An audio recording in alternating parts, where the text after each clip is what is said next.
Então, aqui é a CIF, né, que é o Manual de Classificação Internacional de Funcionalidade, e nós temos aqui, junto com a classificação da funcionalidade, o nível de prejuízo e o nível de saúde, né? Então, nós temos a funcionalidade e a capacidade e saúde, ou incapacidade, né? Então, nós falamos de funcionalidade e incapacidade quando falamos de corpos, função e estrutura, atividade e participação, né? Pensando em restrição e limitação. E fatores contextuais, ambiente e fatores pessoais. Então, essas são as fatias da pizza. São 4 fatias de pizza, basicamente. Né? Metade da pizza funcionamento e incapacidade, a outra metade da pizza, fatores contextuais.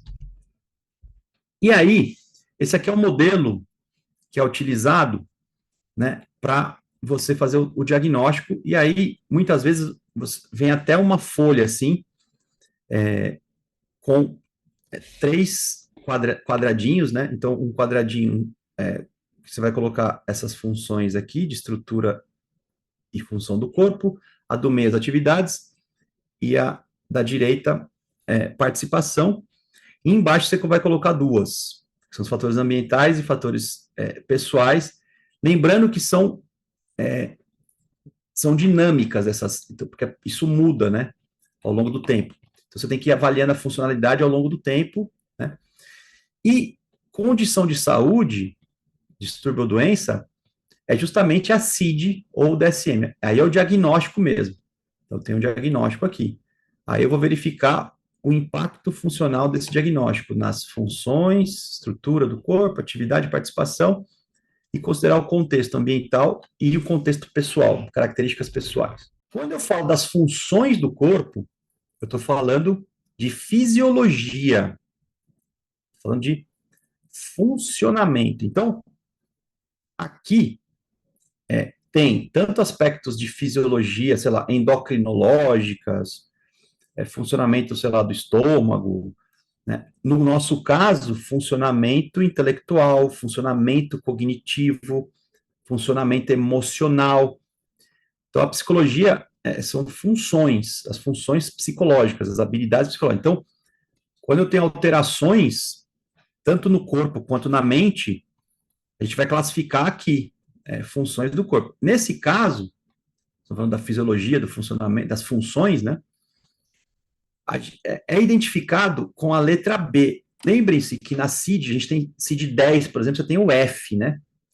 F10, F21, F40, são as doenças. Ora, sempre com a letra maiúscula. Na funcionalidade, você sempre vai usar a letra minúscula. Então, com a CID, o DSM, as pessoas usam as letras maiúsculas e um número, né? Quando você pensa na CIF, você sempre usa letra minúscula. No caso das funções do corpo, você vai usar a letra B. Body functions, né? Está escrito errado aqui, é functions, né? Faltou um C aqui. Então, funções corporais. Então, você usa do inglês, né? Que é a língua universal, global. Então, letra B. Aí depois você vai ter a estrutura do corpo, que é a parte anatômica.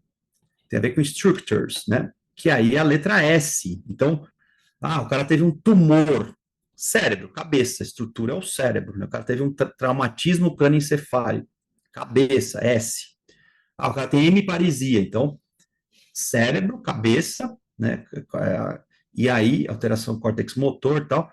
E aí você vai ter também membro superior, né? Pernas, né? E por aí vai. Quando eu penso em atividades e participação, eu já tenho a letra D, que é de domain, né? Domínio, né? Então, eu vou classificar a atividade, então, laboral, atividade social, né? Atividade é, familiar, né? Atividade de vida diária, então, tudo isso é atividade. Participação é na comunidade, na sociedade, né? Que papel ele tem na sociedade, ele também, tudo é domínio, é D, né? E aí, o ambiente, se ele é favorável ou não, é identificado com a letra E, porque environment, né? Environment ambiente em inglês, então é E. Então, você vai sempre colocar um B para falar da função do corpo, um S, estrutura, D de domínio, E de ambiente, né? E aí você vai ter um número, né? Depois B, B5, BE, S3, tal, conforme o capítulo da CIF, cada capítulo vai ser responsável por uma função do corpo. Então, dependendo da função do corpo alterada, você vai lá no capítulo e põe o número do capítulo, né? Dependendo da estrutura do corpo, que capítulo que está falando, você põe o S, o número do capítulo, e assim sucessivamente. E aí depois você vai ter que qualificar, né, o grau, não é só ter ou não ter prejuízo nessas fatias de pizza, mas também o grau, tá? E aí também, isso você classifica, também tem a maneira de você classificar no manual, é bem fácil, tá? Mas para você fazer essa classificação, você vai ter que usar instrumentos. Aliás, não só para. Claro que você pode fazer com uma anamnese, com uma entrevista, com role play.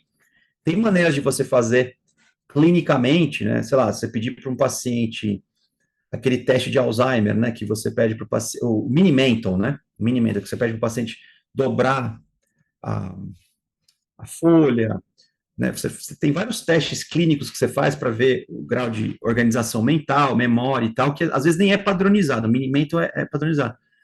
Mas às vezes você pode usar vários instrumentos assim para ver o grau ali de prejuízo cognitivo e, portanto, quando nesses graus assim de mini-mental ou tal, você vai ter prejuízo funcional de cara, né? Porque se a pessoa não sabe que dia que é hoje, não sabe onde ela está, tem já algum grau de apraxia, e aí com certeza ele vai ter problema, né? Isso funcional.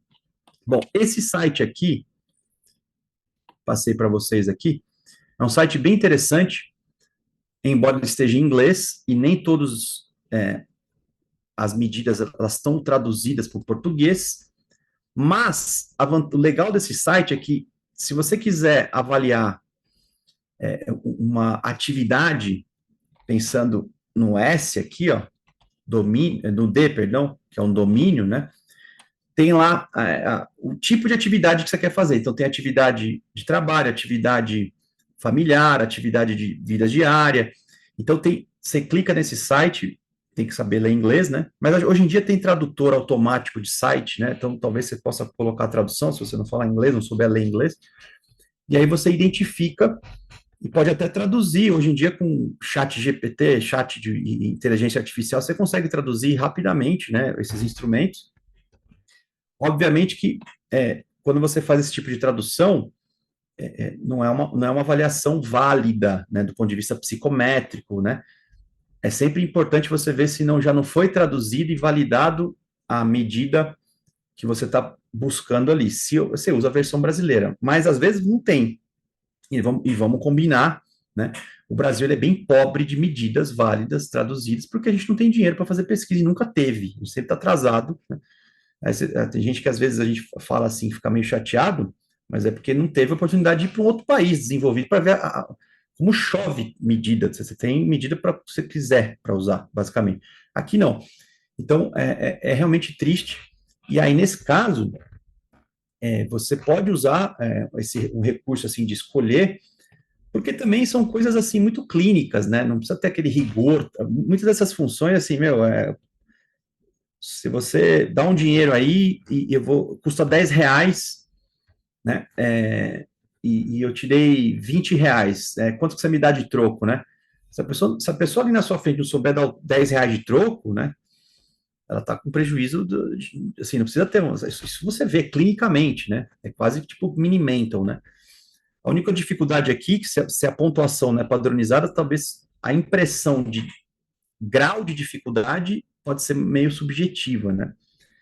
Mas está cheio de teste em português validado, né, que você pode ir usando, mas esse site vale a pena vocês olharem, porque ele dá vários recursos, dá várias ideias, até para você buscar em português um teste, aqui você vai ter uma referência de como esse teste tem que ser para avaliar determinada função ali da CIF, né? E aí, gente, para finalizar esse tópico e a gente entrar na última parte, do módulo é o seguinte: a CIF, é interessante você fazer as classificações dessas 4 dimensões, né?